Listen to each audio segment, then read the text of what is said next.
Allez les chéris, vous allez mettre vos manteaux. Clémence a 36 ans, elle est divorcée et elle vit à 100 à l'heure. On se dépêche un peu, on est un peu en retard, on marche vite. Pour elle, chaque minute compte. Cette jeune femme cumule 2 boulots, la lourde tâche de mère de famille et un poste à responsabilité dans une grande banque française. Tu peux lui demander de me rappeler quand ils arrivent? Quand elle n'est pas à son bureau, elle travaille quand même. T'as pu voir avec Bernardo si on peut avoir un market update? Elle n'a pas une minute à elle. Le temps de cuisine dans la semaine, c'est quasiment 0. Alors pour les fêtes de fin d'année, elle cherche une solution miracle. Moi, je veux quelque chose de pratique et d'efficace en termes de temps. Foie gras, chapon, magret, bûche, champagne. Chaque année, le fameux repas du réveillon est un régal pour nos papilles. Mais quand on doit tout préparer, ça prend du temps, beaucoup de temps. Heureusement, il existe des solutions pour ne pas passer des heures en cuisine.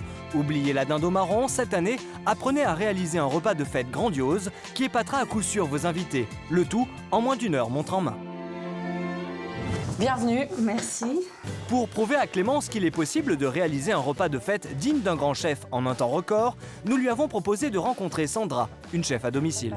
On va préparer aujourd'hui un menu de Noël très rapide, chic en même temps. Ça me va, ça, que je pourrais refaire. Que vous pourrez refaire facilement. Ça me va aussi. En tout, je pense qu'on peut s'en sortir pour 1 heure. Entrée, plat, dessert en 1 heure. Entrée, plat, dessert. Ah, ça me fait plaisir, ça, c'est bien ça.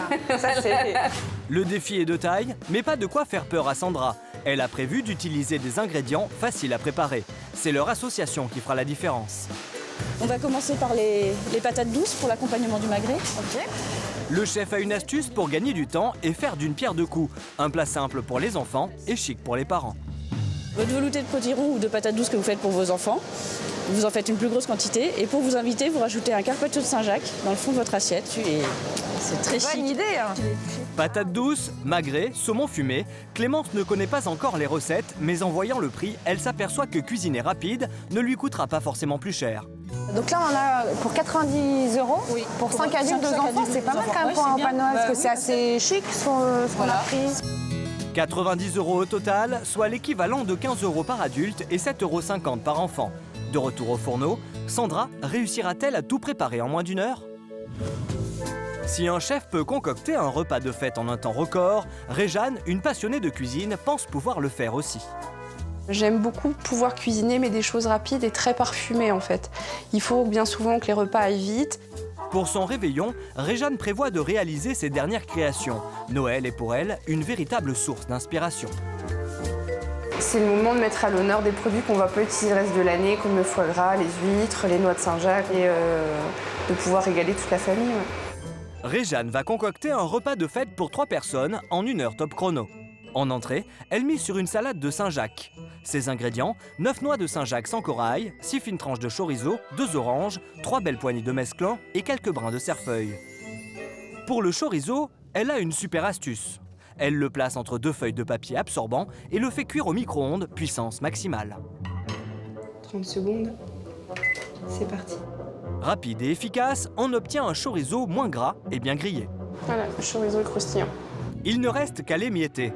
Deuxième étape, lever les suprêmes d'orange. On passe le petit couteau le long de la peau et on obtient des jolis suprêmes. Les Saint-Jacques sont poêlés à feu vif. Je compte 1 minute de chaque côté, elle doit rester nacrée à l'intérieur. Maintenant, il faut dresser l'assiette. C'est la clé pour impressionner vos invités. Quand on va servir un plat, forcément, il faut qu'il donne envie. Donc moi, personnellement, j'aime bien y apporter un grand soin. Ouais. Et le résultat est là, une entrée digne d'un chef en seulement 20 minutes. Pour le plat principal, Réjeanne nous propose un risotto de fête. À la place du vin blanc, elle utilise du champagne. Il est accompagné d'une escalope de foie gras de canard poêlé, un plat réalisé en 25 minutes. On finit sur une touche de légèreté avec des verrines de Fontainebleau, un dessert à base de fromage blanc et de crème fouettée, ajouter des framboises et des fruits de la passion, saupoudrés d'éclats de meringue. Seulement 15 minutes de préparation pour un succès garanti. Au total, 60 minutes pour tout préparer. Défi réussi. Et question goût, ça donne quoi? Déjà, visuellement, ça me plaît beaucoup, hein, parce qu'il y a plein de couleurs, c'est très agréable. Et ensuite, c'est très frais, très léger et plein de saveurs. Le plat et le dessert font aussi très bonne impression. En 1 heure, entrée, plat, dessert, en gardant quand même une qualité pour un repas qu'on peut vraiment servir, repas de fête, repas familial. Je suis bluffée. Chez Clémence, on va préparer l'entrée. Des brioches perdues de saumon fumé au sirop d'érable. Rassurez-vous, c'est tout simple. Si vous savez faire une omelette, vous savez faire ça. Ah, parfait. Des œufs battus, un peu de lait et la touche personnelle de Sandra, du sirop d'érable. Les brioches imbibées dans cette préparation sont passées à la poêle. Une fois découpées, Sandra y ajoute de la crème fraîche mélangée à du sirop d'érable, quelques fines tranches de saumon et pour éclairer l'assiette, des graines germées. Et voilà. Une entrée de chef en 15 minutes chrono. Place au plat, un magret de canard aux épices de Noël, châtaignes et patates douces. Pour gagner du temps, Sandra commence par les patates douces. Elles vont cuire une vingtaine de minutes.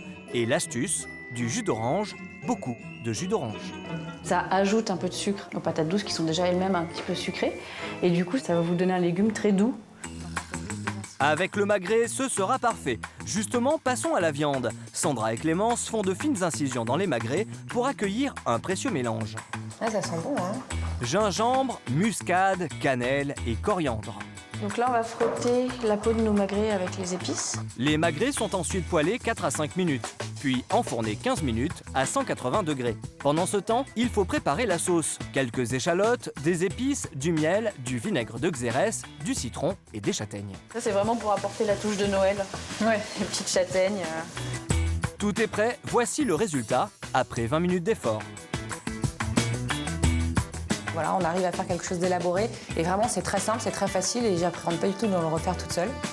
Pour le dessert, Sandra a prévu un mi-cuit au chocolat, oui, mais avec du gingembre confit, le tout servi sur un carpaccio d'ananas. Au total, 55 minutes pour une entrée, un plat et un dessert. Quelques heures plus tard, les invités cobayes arrivent. Sandra n'est plus là, notre mère de famille doit tout réchauffer et dresser les assiettes. Ça y est, c'est le grand saut, là. Les plats de fête ultra rapides séduiront-ils les palais? Je me régale. C'est gagné pour l'entrée. Clémence s'active en cuisine pour le plat de résistance. C'est pas évident, mais quand même, c'est pas mal. Les invités semblent conquis. Super bon, super agréable. La purée, c'est toi aussi qui l'a faite, hein? Moi, je suis épatée. Le défi est relevé pour Clémence. Même ses enfants adorent les plats des grands. Moi, je suis assez bluffée par le mélange des saveurs et le fait que ce soit assez simple à faire. Mission accomplie aujourd'hui. Il n'y a plus qu'une seule chose à faire, recommencer le jour de Noël.